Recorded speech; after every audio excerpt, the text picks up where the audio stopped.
সবাই ভাবে cab driver মানেই হাজার হাজার টাকা ডেইলি ইনকাম, কিন্তু আসল সত্যটা কি তোমরা জানো? হ্যাঁ বন্ধুরা, আজকে তোমাদের সাথে আমি শেয়ার করব আজকের দিনের ট্রিপে আমি কত টাকা ইনকাম করলাম আর কত টাকা আমি বাড়িতে নিয়ে গেলাম। আজকে আগস্ট মাসের 6 তারিখ, আর আজকে আমি রিজার্ভ বুকিং পেয়েছি। আমাদের পাড়া থেকে যাবো শ্রীরামপুর, আর ওনাদেরকে নিয়ে কিন্তু রিটার্ন করবো আবার। ওনারা কিন্তু গাড়িটা রিজার্ভ করেছে 8 ঘন্টার জন্য। তো বন্ধুরা, হাজার হাজার টাকা কিন্তু ইনকাম করতে গেলে অনেকটাই পরিশ্রম করতে হয়।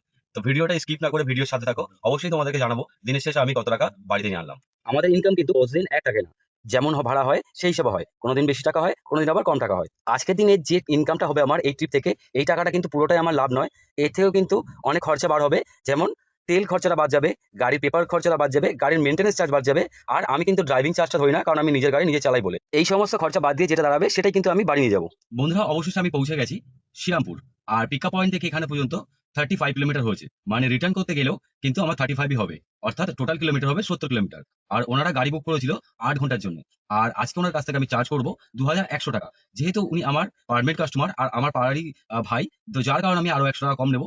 আমি আজকে ওনার কাছ থেকে নেবো 2000 টাকা।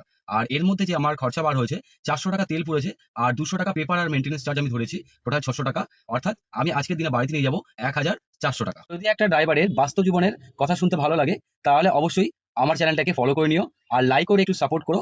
আর কমেন্টে কিন্তু নিজের মতামত লিখতে ভুলবেন না। ভালো থেকো, আবার দেখা হচ্ছে আগামীকাল নতুন কোনো ভিডিওতে।